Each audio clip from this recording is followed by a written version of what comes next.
Drug inspector की जो job है वो कैसी है, मुश्किल है या आसान है? जॉब जो ड्रग इंस्पेक्टर की बहुत चैलेंजिंग है। जो मेडिसिन शॉर्ट हो जाती हैं उसके पीछे भी ये ड्रग माफिया जिम्मेदार है। इसके पीछे मल्टीपल रीजंस होते कैसे बंदा ड्रग इंस्पेक्टर बन सकता हैं। पंजाब के अपने रूल्स हैं, मुख्तलिफ प्रोविंसेस के अपने रूल्स हैं। है? फार्मासिस्ट बगैर प्रिस्क्रिप्शन के पेशेंट्स को कोई मेडिसिन दे सकता है फार्मेसी पे? पेशेंट खुद अपनी मर्जी से ले सकता है। ड्रग इंस्पेक्टर्स का रवैया बहुत सख्त होता है, तो इस पर क्या कहेंगे आप? चालान करें, सील करें, अगला बंदा ये जरूर कहे कि ये मेरी गलती थी। कि अपनी टीम में से कोई बंदे मिले हों और रेजिस्टेंस आ रही हो आपको अपने ही डिपार्टमेंट से, बंदे को साथ लेने, उसके फोन भी ऑफ करवा देने। जो मेरे अपने बंदे आए और उन्होंने जी रोक लिया कि आपने नहीं करना। ये बहुत बड़ी ऑफर्स भी आती हैं।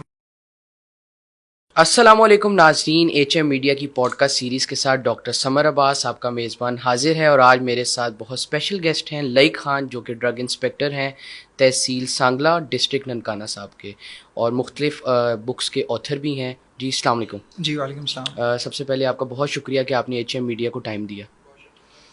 अच्छा, सबसे पहले मेरा सवाल ये है कि ड्रग इंस्पेक्टर की जो जॉब है वो कैसी है, मुश्किल है या आसान है? देखिए, जॉब जो ड्रग इंस्पेक्टर की बहुत चैलेंजिंग है। ठीक है, चूंकि हमारा काम होता है इम्प्लीमेंटेशन ऑफ लॉ। जब आप लॉ को इम्प्लीमेंट करने जाते हो तो आपको बहुत सारे चैलेंजेस का सामना करना पड़ता है। तो हर दिन एक नया दिन है और आपको बहुत मुस्तकिल मिजाजी के साथ आपको काम करना पड़ता है। चैलेंजिंग है, कभी शॉर्टेज है मेडिसिन की, कभी ड्रग माफियाज का सामना करना पड़ता है, कुछ इंस्पेक्शंस होती हैं, कुछ ट्रिकी एरियाज़ होते हैं। तो मिल मिला के ये एक चैलेंजिंग काम है। और अगर आप पैशनेट हो तो फिर आप ये काम कर सकते हो, अदरवाइज नहीं। यानी कि काफ़ी चैलेंजिंग है। अभी आपने जिक्र किया ड्रग माफिया का, ये कौन सा माफिया? देखिए, माफिया डिफरेंट किस्म के होते हैं। आपको मैं मिसाल के साथ बताता हूँ। फॉर एग्जांपल, आपने देखा होगा कि डेंगू आता है या कोई ऐसी आउटब्रेक होती है किसी भी डिजीज़ की, तो मेडिसिन एक तो महंगी हो जाती हैं। जब वो महंगी होती हैं तो साथ वो शॉर्ट हो जाती हैं, अवेलेबल नहीं होती मार्केट में। तो उनको शॉर्टेज कौन करता है? एक माफिया एक पीछे होता है जो उसको शॉर्ट करता है, ताकि उसकी जो रिक्वायरमेंट या नीड है उसको बढ़ाया जाए। फिर क्या करते हैं कि ये स्टॉकिंग कर लेते हैं, अपने पास मेडिसिन को स्टॉक कर लेते हैं, फिर उसके ऊपर प्रॉफिटेरिंग करते हैं, यानी मुनाफाखोरी करते हैं। अच्छा, अचानक जो मेडिसिन शॉर्ट हो जाती हैं और उनकी जो प्राइस है वो एकदम रेज होता है, उसमें आ जाती है, तो उसके पीछे भी ये ड्रग माफिया जिम्मेदार है? देखिए, इसके पीछे मल्टीपल रीजंस होती हैं। ठीक है, हम ये नहीं कह सकते कि खाली ड्रग माफिया की वजह से ये हो रहा है। कई बार ये होता है कि फॉर एग्जांपल आपकी मैन्युफैक्चरिंग इंडस्ट्री ने कुछ मेडिसिन को मैन्युफैक्चर करना है, लेकिन पीछे से रॉ मटेरियल नहीं आ रहा। मतलब फॉर एग्जांपल, गवर्नमेंट अगर पेमेंट नहीं कर पा रही, किसी भी वजह से ये डिले पेमेंट हो जाती है, तो रॉ मटेरियल जो आया हुआ है वो उसकी सप्लाई या सप्लाई ऑर्डर्स जो है वो नहीं मिलते मैन्युफैक्चरिंग इंडस्ट्री को।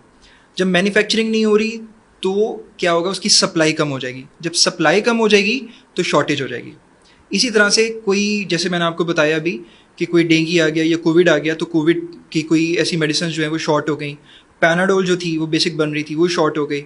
तो शॉर्टेज की सिर्फ माफिया रीज़न नहीं है, मल्टीपल रीजंस हैं। अच्छा, मेरा एक सवाल है हमारे व्यूवर्स की तरफ से आया था कि ड्रग इंस्पेक्टर के लिए कौन सी क्वालिफिकेशन चाहिए और कैसे बंदा ड्रग इंस्पेक्टर बन सकता है? जी, जितने भी पाकिस्तान के हमारे सूबे हैं वहाँ पे ये पोस्ट क्रिएटेड है। इसको लेजिस्लेशन यानी लॉ की बैकिंग है। मतलब कि हमारा एक ड्रग एक्ट है, ड्रग एक्ट 1976, और उसके बाद मल्टीपल जो रूल्स और अमेंडमेंट्स आती रहती हैं टाइम टू टाइम। पंजाब के अपने रूल्स हैं, मुख्तलिफ प्रोविंसेस के अपने रूल्स हैं। जो बेसिक रिक्वायरमेंट है ड्रग इंस्पेक्टर बनने की वो है कि आपने कम से कम फार्मडी किया हो, डॉक्टर ऑफ फार्मेसी, और उसके बाद प्रोविंसेस एडवर्टाइज करती हैं रिक्वायरमेंट्स कि क्या कोई एक्सपीरियंस चाहिए तो आप अप्लाई कर सकते हो, या विदाउट एक्सपीरियंस भी अप्लाई कर सकते हो। फॉर एग्जांपल, पंजाब की बात करें तो आप विदाउट एक्सपीरियंस अप्लाई कर सकते हो पंजाब पब्लिक सर्विस कमीशन के थ्रू। जब आप रिटन एग्ज़ाम क्लियर करते हो तो उसके बाद आपका टेस्ट होता है इंटरव्यू का। इंटरव्यू जब करते हो तो आपकी फाइनल रिकमेंडेशन लिस्ट क्रिएट होती है और उसके बाद आपको अपॉइंट कर दिया जाता है एज अ फार्मासिस्ट। ठीक है, उसके बाद फिर एक पॉलिसी बनती है डिपार्टमेंट की कि ये जब एंटर हो गया गवर्नमेंट सर्विस में तो मिनिमम 2 years ऑफ सर्विस इन्होंने किया गवर्नमेंट के अंदर, then they are eligible to be appointed as a drug inspector. ठीक है, तो ये एक एग्जाम्पल मैंने आपको दी है पंजाब की। इसी तरह से सिंध की है, KPK की है। पंजाब में अच्छी चीज़ ये है कि पंजाब में तहसील लेवल के ऊपर ड्रग इंस्पेक्टर्स हैं। हर एक तहसील का एक इंस्पेक्टर। फॉर एग्जांपल, अगर कसूर है, कसूर में तहसील कसूर है, तहसील चूनी है, पत्तों की है, ठीक है, और कोट राधा किशन, ये 4 हैं। तो इसमें 4 इंस्पेक्टर्स होंगे हर तहसील के।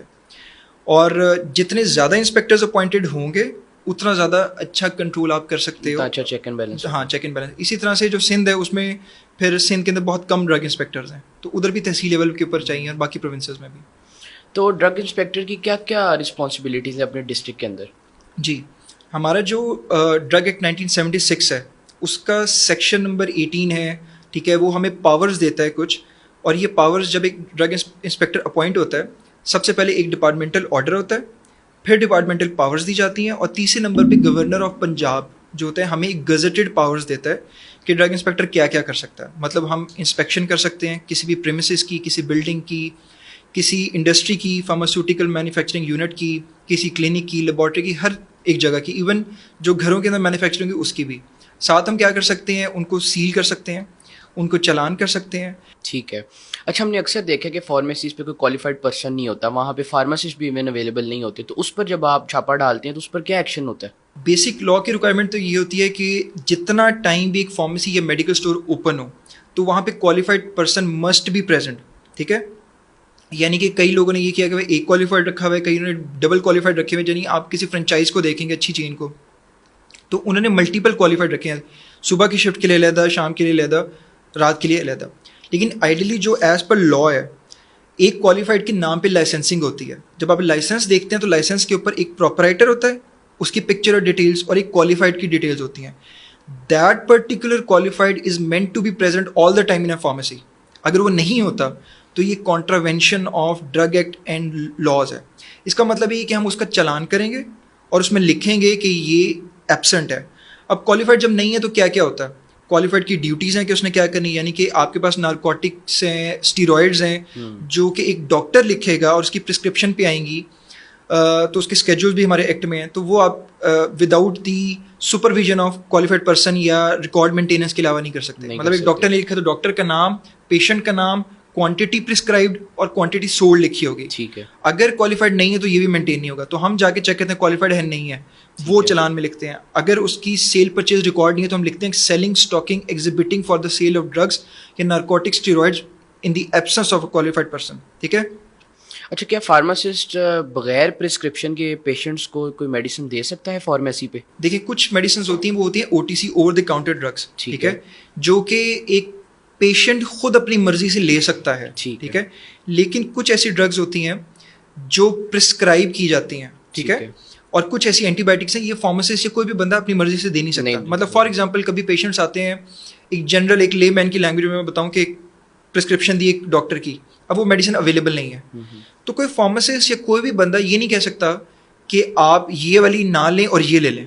अच्छा, इसकी क्या वजह है? पाकिस्तान में अमूमन हमने फार्मेसिस्ट पे देखा है, प्रिस्क्रिप्शन तो दूर की बात, पेशेंट्स वैसी सारी मेडिसिन लेके जा रहे होते हैं, तो इसकी रोकथाम कैसे की जाए? अवेयरनेस क्रिएट करनी पड़ेगी कि किस तरह से हम फैसिलिटेट करें लोगों को कि वो जाके आसानी से बगैर कितारों में लगे हुए।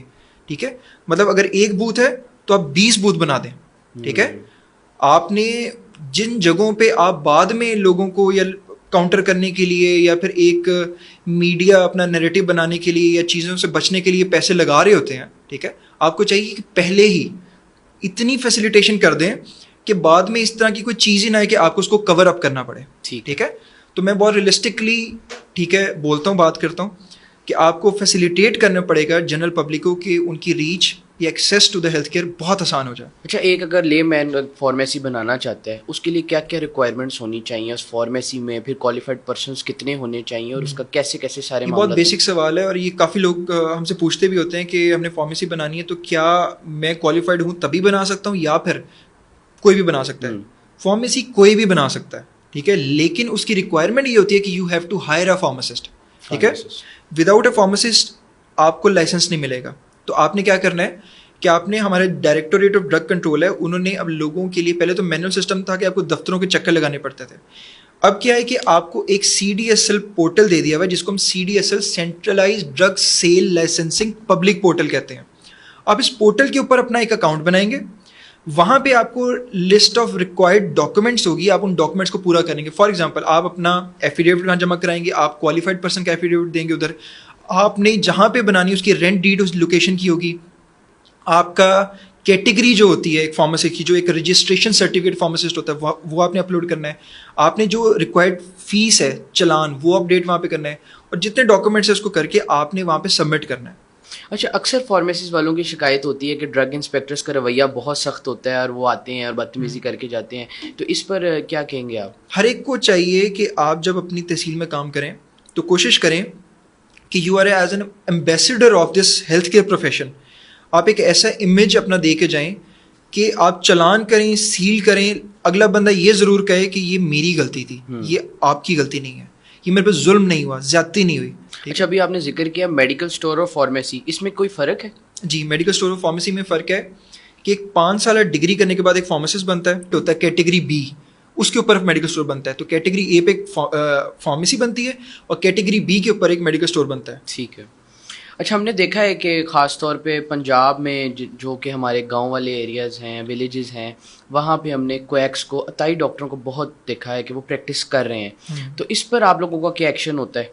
जी, हम देखिए, एक जो ड्रग इंस्पेक्टर है उसकी डोमेन में हर वो जगह पे आती है wherever there is drugs. Drug act 1976 हमें ऑथराइज करता है, हमें वो पावर्स देता है कि हम हर उस जगह की इंस्पेक्शन कर सकते हैं, चेकिंग कर सकते हैं जहाँ पे ड्रग्स की सेलिंग, स्टॉकिंग या एग्जिबिटिंग फॉर सेल होगी, यानी वहाँ पे रखी गई है बेचने की पर्पज से, प्रैक्टिस की पर्पज से, या फिर किसी को देने की पर्पज से। यानी कि हम फार्मेसी को भी देख रहे हैं, मेडिकल स्टोर को भी देख रहे हैं, किसी अताई को भी देख रहे हैं, क्लिनिक को भी देख रहे हैं, बगैर लाइसेंस की कोई प्रेमिसेस उसको देख रहे हैं, हॉस्पिटल को देख रहे हैं, लेबॉर्ट्री को देख रहे हैं, जहाँ पे भी ड्रग्स होगी। अगर फॉर एग्जांपल मेरा क्वेश्चन है कि अगर वहाँ पे ड्रग्स नहीं है, मेडिसिन नहीं है, और फिर वो प्रैक्टिस कर रहा है वैसे, तब भी आप उधर जा सकते हैं? जी, हम वहाँ पे जाते हैं। देखिए, हमें एक न्यूज़ मिली या हमारी किसी सोर्स ने हमें एक रखी ही कि यहाँ पे ये क्वैक बैठा हुआ है, या ये पेडलर है कि यहाँ से उधर मूव करता है, या ये सप्लायर है जो डिस्ट्रीब्यूट करता है। ठीक है, हम एक जगह एक बार गए, अगर हमें नहीं मिला तो इसका ये मतलब नहीं है कि हम बैठ जाएंगे। हम इन्वेस्टिगेशन अपनी जारी रखेंगे और अपने सोर्सेज को पीछे लगा के रखते हैं। तो DDHO और ड्रग इंस्पेक्टर कैसे मिलके काम करते हैं? जी, ऐसे है कि हम, चूंकि हमारे ऑफिस पास साथ साथ ही होते हैं और हम एक तहसील एडमिनिस्ट्रेशन का हिस्सा होते हैं, वो भी एक तहसील के डिप्टी डिस्ट्रिक्ट हेल्थ ऑफिसर्स होते हैं, जो एक डॉक्टर होता है, नॉमिनेटेड होता है एडमिनिस्ट्रेटिव पोस्ट पे DDHO, और हम भी एक तहसील लेवल पे अपॉइंटेड होते हैं। कई बार ऐसी जगह होती है जहाँ पे हम कंबाइंड रेड्स करते हैं। ठीक है, कई ऐसी जगहों पे होती है जहाँ पे सिर्फ स्पेसिफिकली क्वैकरी है, तो वहाँ पे DDHO देखते हैं। कई बार हम ये कहते हैं कि चूंकि हमें रेजिस्टेंस भी आ सकती है सारा कुछ, तो हम फिर मिल के कंबाइंड रेड्स करते हैं। वो सिर्फ एक प्लानिंग का, स्ट्रैटेजी का हिस्सा होता है। तो आपको जब अच्छा टीम वर्क चाहिए तो आपको कंबाइंड एफर्ट्स भी करनी पड़ती हैं। अच्छा, इन सब इकदाम के बावजूद अतायत कम नहीं हो रही, बढ़ती जा रही है, इसकी क्या वजह? फिर देखिए, अतायत जो है ना, एक ऐसा एलिमेंट है कि हम कोशिश पूरी करते हैं इसकी। कुछ लोग होते हैं वो डर के छोड़ देते हैं। ठीक है। कुछ लोगों को जुर्माने सजाए होते हैं, वो छोड़ देते हैं। कुछ लोग जो होते हैं जो इसको छोड़ना नहीं चाहते, ठीक है, या उनको लगता है कि इसके अलावा उनका कोई सोर्स ऑफ इनकम हो नहीं सकता, या इससे ज़्यादा उनको कहीं फ़ायदा नहीं है, या कोई क्रिमिनल इस तरह के माइंड्स हैं, वो क्या करते हैं कि एक जगह से अपनी लोकेशन को छोड़ा, एफिडेविट दे दिया कोर्ट ऑफ लॉ के अंदर, या वैसे कि मैं नहीं करूँगा इस जगह पर, छोड़ दिया मैंने, ठीक है, लेकिन किसी और जगह बना लेते हैं। लेकिन आप यकीन करें कि वो बना लेंगे, लेकिन बच नहीं सकेंगे। कब तक बचेंगे? कभी ऐसे भी हुआ है कि आपकी अपनी टीम में से कोई बंदे मिले हों और रेजिस्टेंस आ रही हो आपको अपने ही डिपार्टमेंट से? बताए बगैर जाना है, ठीक है, बंदे को साथ लेने, उसके फ़ोन भी ऑफ करवा देने, जो मेरे अपने बंदे हैं। अच्छा। उनके फ़ोन भी ऑफ करवा देने हैं। ठीक है। उनको फील्ड में साथ लेके जाना है, ठीक है, उनको भी नहीं बताना कि हम कहाँ जा रहे हैं। अच्छा। ये मेरी इंटेलिजेंस, मेरा होमवर्क होगा कि मैंने क्या टारगेट देखा है, कि मैंने आज कहाँ रेड करना है, कहाँ पे इंस्पेक्शन करना है, ये सिर्फ मेरे दिमाग में। यानी कि जहाँ पे भी आपने रेड करना है वो आपके टीम, ड्राइवर वगैरह को किसी को नहीं बताऊंगा, किसी को नहीं बताऊंगा। ठीक। तो कोई आपको वाकया याद हो, आप कहीं रेड पे गए हो और आपको वहाँ पे कोई बहुत ज़्यादा रेजिस्टेंस का सामना हो और आपकी टीम को भी कोई ऐसी कोई मार वगैरह पड़ी हो, कोई ऐसा कोई वाकया याद हो? दो वाकयात हैं। एक वाकया तो ये था कि मैं, नाम किसी चीज़ जगह नहीं लो, एक जगह थी बस, एक गाँव था, वहाँ पर मैं गया हूँ। तो अब उसको चलान करने लगे हैं, तो उसने पहले तो 4 फ़ोन करवाए, ठीक है। तो मेरी आदत ये है कि मैं सुन लेता हूँ कि कौन बात कर रहा है, उसको चलान कर रहा हूँ। जब उसने देखा कि कोई हाथ पैर मारने कोई फ़ायदा नहीं है, वो वहाँ से निकला है, ठीक है, और 2-3 बंदे थे मेरे साथ। अब वो जब वहाँ से चला गया है, तो मैं ऐसे तो मेडिसिन को नहीं छोड़ के जा सकता, तो मैंने वो सारी जो थी वो मेडिसिन उठाई रिकवर करने के लिए, फिर उसको, और साथ चलान में लिख रहा हूँ। उसने पीछे से बंदे भेजे अपने, ठीक है, बंदे आए और उन्होंने जी रोक लिया कि आपने नहीं करना ये। अब यहाँ पे 2 चीज़ें हैं कि आप या तो फ्यूरियस हो जाओ मुकाबला करने की उससे, लेकिन आपको बड़ा कूल एंड काम रहना पड़ता है। मैंने फिर उधर ही बैठा, SHO को फ़ोन किया, क्योंकि हम इन कांटेक्ट होते हैं पुलिस के साथ। SHO साहब आए और उसी वक्त पे जो भी कोई 200-300 लोग वहाँ पे खड़े हुए थे, फिर उनको भी समझाना, फिर उसके बाद वो चीज़ किया, काउंटर किया, पुलिस आई साथ, और वो सारे फिर लोग, जब पुलिस आती है तो फिर निकल जाते हैं सारे। उसको सील किया, केस बनाया और आगे भेजा। इसी तरह से एक बार मेरे सीईओ साहब की आई, हमारे सीईओ हेल्थ की, के बंदा एक आया, पता चला सीईओ हेल्थ ऑफिस में आया, मेरा एडिशनल चार्ज भी हुआ था एक दूसरी तहसील का, उसने अपने ऊपर पेट्रोल छिड़क लिया कि जी ये एक डॉक्टर है, इसने मुझे टीका लगाया तो पता नहीं ये इशू आया। उसने वीडियोज़ वगैरह कुछ दिखाने की कोशिश की। मैंने DDHO को साथ लिया, अपनी टीम को साथ लिया, हम लोग वहाँ पे गए हैं। अब वहाँ पे 600-700 बंदा खड़ा हुआ है और हम उसको सील करने लगे हैं, मतलब उसका शटर डाउन करने लगे थे तो कि आप आएँ, क्योंकि इन्वेस्टिगेशन का प्रोसीजर था। तो उन लोगों ने भी अपने ऊपर पेट्रोल छिड़क लिया। अब वहाँ पे मीडिया सारा खड़ा हुआ है, 600 बंदा खड़ा हुआ है, सारा कुछ है। तो यहाँ पे क्या करते हैं, अगर मैं सील कर देता तो मैं एक विलन बन जाता उनकी नज़र में, मिस हैप हो जाता तो मैं विलन बन जाता। आपको अपना जो दिमाग है तब वहाँ पे चलाना पड़ता है कि जो लोग देख रहे हैं, जो मीडिया देख रहे हैं, उसके सामने कोई नैरेटिव गलत ना जाए कि मैं एक जालिम हूँ और ये बेचारे मजलूम। हमने एज पर लॉ चलना है, सिंपल सी बात है। फिर मैंने अपने टीम से एक कंप्लेन मंगवाई जो रिटर्न में थी, रिटर्न में कंप्लेन थी। मैंने कहा कि ये सारे मीडिया को सबको दिखाई कि ये DC साहब से मार्क हुई है, आपने ये काम किया हुआ है। फिर वो वीडियोस दिखाई कि आपने ये चीज़ें हैं, अभी हम इसको शटर डाउन कर रहे हैं और आप यहाँ पे आएँ, ठीक है, और इसको हम चेक करेंगे, ठीक है। तो फिर वो चीज़ हमने चेक की और उसके बाद उसको जो भी था केस वगैरह था उसको इनिशिएट किया और फिर चीज़ों को सेटल किया। तो वो मीडिया भी इंटेलिजेंटली समझ जाता है कि क्या मामला है क्या नहीं है। वरना ये चीज़ बड़ी होती है अगर आप क्लियर ना करो मीडिया को। मीडिया का जो पर्सपेक्टिव है ना वो बहुत डैमेजिंग हो सकता है एक इंस्टीट्यूशन के लिए भी, अगर उनको आप ऑन बोर्ड ना लें। अच्छा, इस सब में आपको ऑफर्स तो आती होंगी जब आप रेड पे जाते हैं, तो कितनी अभी तक आपको सबसे बड़ी ऑफर कितने की आई है? सबसे बड़ी, मैं अभी इसकी डिटेल में तो नहीं जाऊंगा, लेकिन बहुत बड़ी ऑफर्स भी आती हैं। मतलब काफ़ी ऐसी चीज़ें होती हैं कि आप जब केस को इनिशिएट करते हो ना, ऑब्वियसली जब केस को इनिशिएट करते हो तो आपको केस फॉरवर्ड करना है, वो आपकी अदालतों में भी जाना है, लोगों को ज़ाहिर बात अदालतों के चक्कर लगाने, सारा कुछ। इसमें कई ऐसे लोग जिनका माइंडसेट ये होता है कि हमने तो ये बिजनेस करना है, ठीक है, हमने मैनेज करना है, ठीक है, वो आपको अप्रोच करेंगे। अच्छा, अभी तक आपको ऑफर जो हुई हैं वो हज़ारों में हुई हैं, लाखों में हुई हैं?